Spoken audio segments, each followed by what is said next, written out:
Questa è la Polestar 2, stile e sportività insieme, 100% elettrica. Adesso la vediamo insieme sul terzo garage.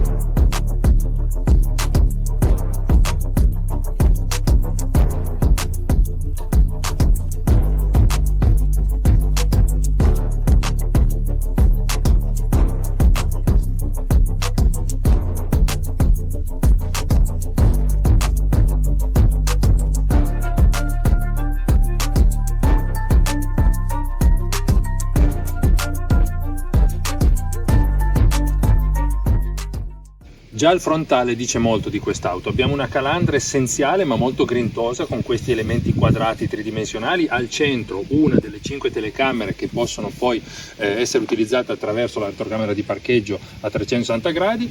Abbiamo anche i fari full LED e a matrice di LED. Molto essenziale anche il posteriore, abbiamo solo il logo, nessuna scritta, logo sottolineato da questo fascione luminoso che raccorda i due gruppi ottici posteriori che hanno ancora questi baffi superiori a ingentilire tutto il retro.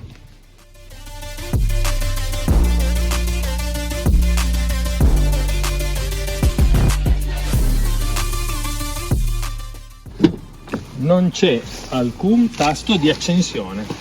Per partire basta salire in macchina, l'auto si accende, mettiamo in D e si va. Quindi fa tutto lei, rileva da sola la presenza del conducente, quindi avvia il sistema.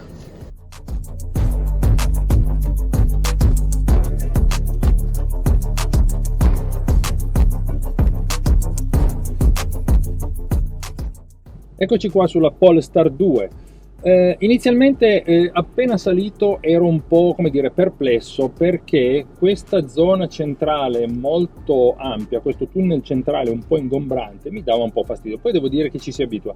Vero è che questa disposizione, diciamo, dell'area centrale è dovuta al fatto che qui abbiamo una batteria molto capiente con una forma a T rovesciata, quindi qui sotto di fatto c'è la batteria. Infatti qui non ci sono vani, a parte 2 piccole tasche per lasciare oggetti. Lo stesso vale dietro, infatti anche dietro c'è un tunnel centrale piuttosto pronunciato. Batteria da 78 kWh che si traducono in un'autonomia dichiarata di circa 550 km.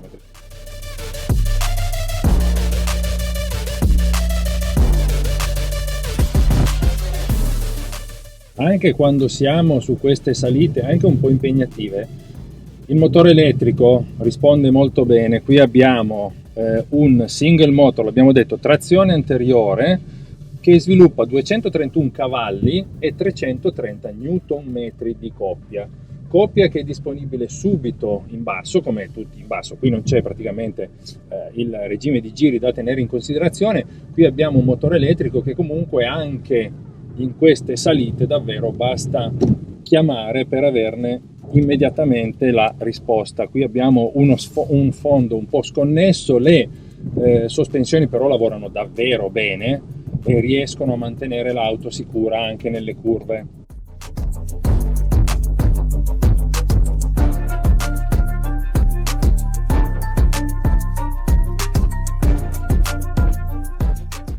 Tutte le funzioni, anche quelle di regolazione dell'auto, passano da qui, da questo tablet centrale di 11,15 pollici, mentre il display del cruscotto digitale è di 12,3 pollici.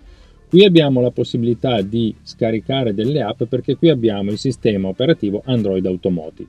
Di fatto è un sistema operativo da tablet, però integrato con l'auto. Infatti lo stesso assistente vocale mi dà informazioni sull'auto. Ehi Google, quanti chilometri mi restano?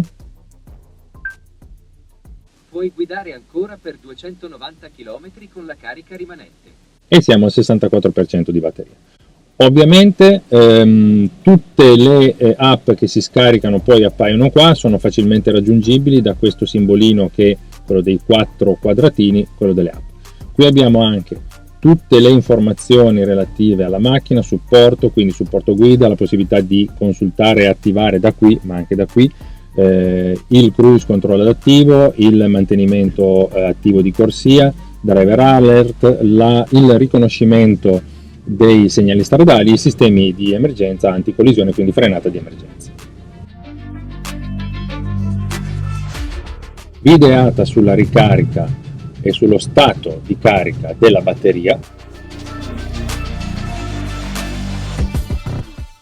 La ricarica 11 kW per la corrente alternata e si arriva fino a 150 per la corrente continua, le colonnine fast.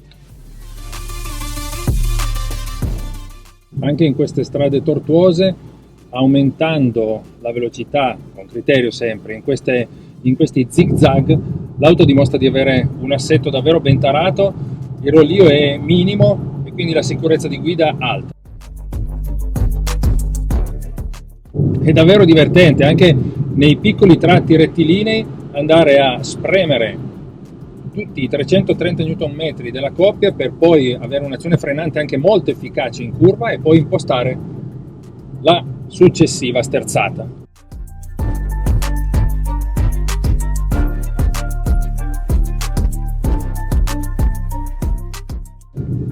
E appena si schiaccia davvero la potenza, viene messa a terra in modo immediato e anche abbastanza brutale, devo dire. Ecco perché è importante, secondo me, quando si voglia andare un po' veloci, impostare la rigidità dello sterzo al massimo, proprio per avere il miglior controllo sulle ruote.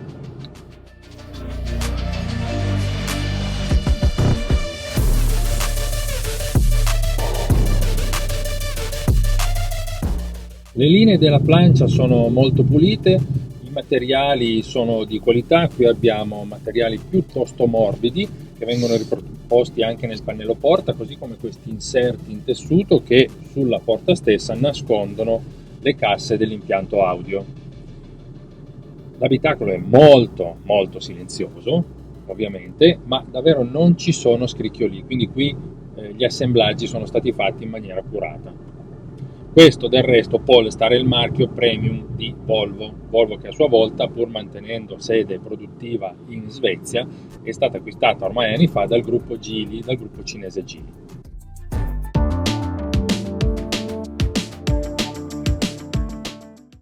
Batteria è arrivata al 38%, è ora di metterla in carica.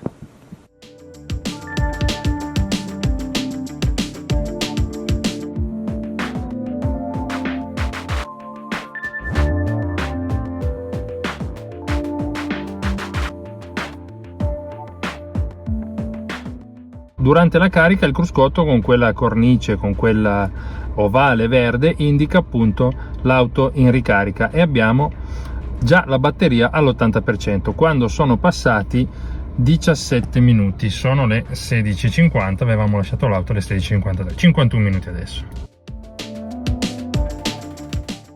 Inizialmente ero un po', come dire, spaesato su questa Polestar.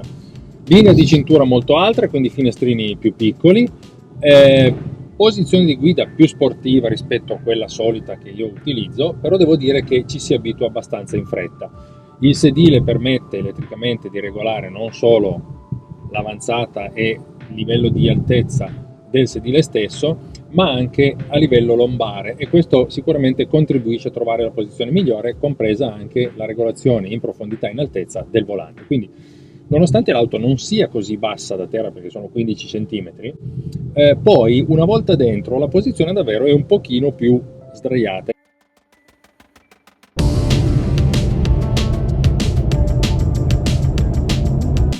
Cerchi un'auto nuova o usata?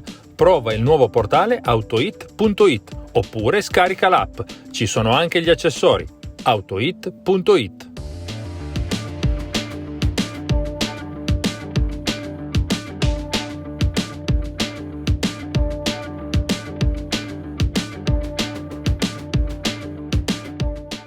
Dietro si sale piuttosto agevolmente, il sedile di fronte è tarato sulla mia altezza, ho ancora centimetri per le ginocchia e qualcosina per la testa. In realtà per chi è alto 1,90 o di più qui è un po' difficile, nel senso che si viaggia ancora ma bisogna un po' coricarsi, diciamo.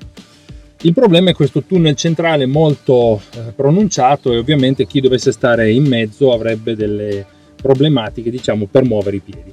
Per il resto i sedili sono comodi e lo spazio per 2 persone, per 2 adulti, è sicuramente tale da consentire di viaggiare in relax. Ripeto, non troppo alti però.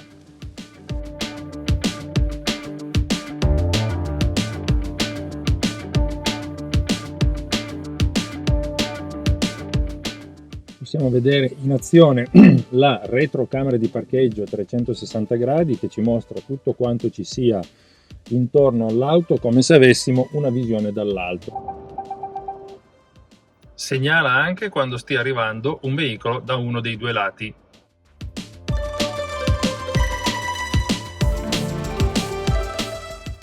Il bagagliaio si può aprire passando il piede sotto il paraurti posteriore, ha una capacità di 472 litri che, abbattendo i sedili posteriori, può arrivare a quasi 1100 litri. Qui sotto abbiamo anche un altro scompartimento molto ampio, abbiamo dei ganci qui per eventuali borse, abbiamo anche la botola centrale per i colli lunghi, una presa 12 volt e qui una fascetta elastica e qui una retina per mettere altri oggetti.